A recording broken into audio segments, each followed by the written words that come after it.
On a quiet morning in the year 793, life at the monastery of Lindisfarne began like any other day. Prayed, studied, and carefully copied sacred texts by hand.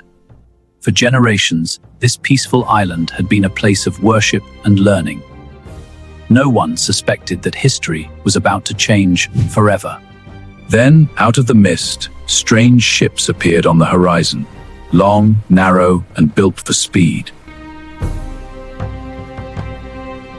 They carried warriors from Scandinavia, men whose arrival would become one of the defining moments in British history.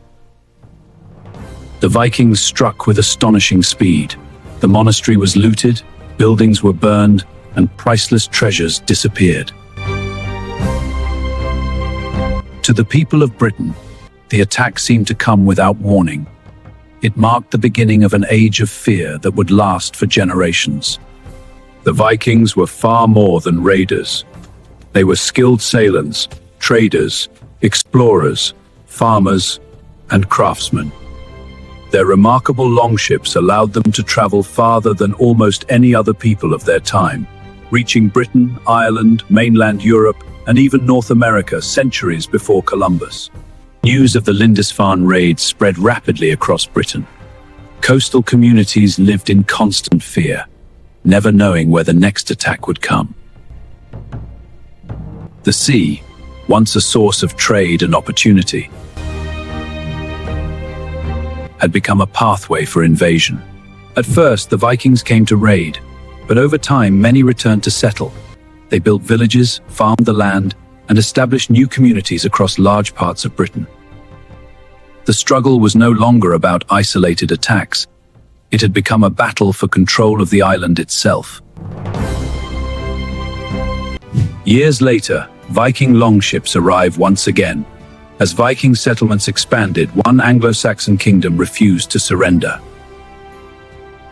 In the south, a young ruler was preparing for the greatest challenge of his life. His name was Alfred the Great. Then everything changed.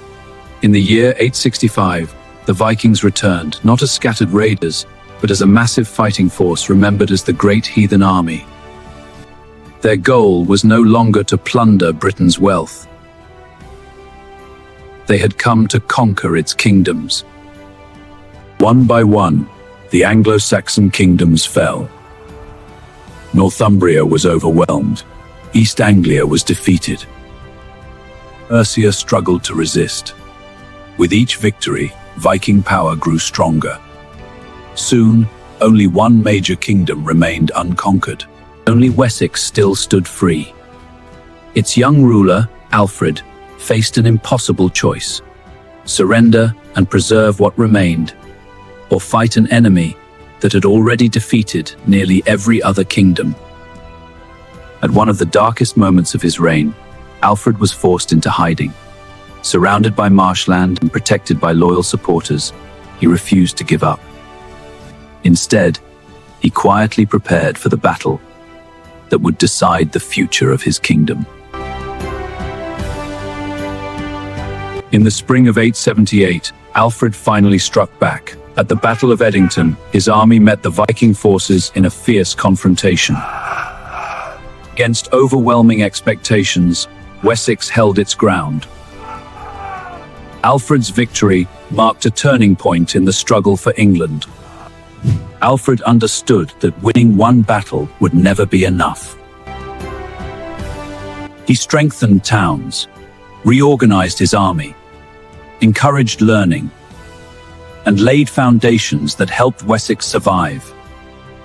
For these achievements, history remembers him by a title granted to no other English king: Alfred the Great. Alfred had saved Wessex. But his descendants dreamed of something even greater. Not just defending one kingdom, but uniting them all. The birth of a single English kingdom was about to begin. Alfred's victory did not end the Viking threat overnight. but it gave the people of Wessex something they had almost lost: hope. Gradually, territory was reclaimed, communities were rebuilt, and confidence returned to a land that had spent decades fighting for survival. Alfred's successors looked beyond simply defending Wessex. They imagined something far more ambitious: a single kingdom where the English peoples could stand together instead of fighting one another. It was a bold vision, and slowly it became reality. In the early 10th century, Alfred's grandson, Athelstan, united much of England under one ruler. Historians regard him as the first true king of England. After centuries of division, a new kingdom had finally emerged. Yet the Vikings left behind far more than battlefields. They shaped the English language, influenced place names, strengthened trade, and became part of the population itself. Over time, enemies became neighbors, and their cultures blended into the growing story of England. By the middle of the 11th century, England had become one of the strongest and most organized kingdoms in Northern Europe. People had survived Roman rule, Viking invasions, and centuries of conflict. At last, the islands seemed to have found stability. But history rarely stands still. Across the Channel, another ambitious ruler was preparing to cross the sea. His name was William, Duke of Normandy. Within months, he would launch an invasion that would transform England forever. Year was 1066, and one of the most famous chapters in British history was about to begin. Britain had been shaped by countless peoples. Ancient settlers, Celts, Romans, Anglo-Saxons, and Vikings had each left their mark upon the island. Together, they forged a kingdom that was stronger, more united, and ready to step onto the stage of world history.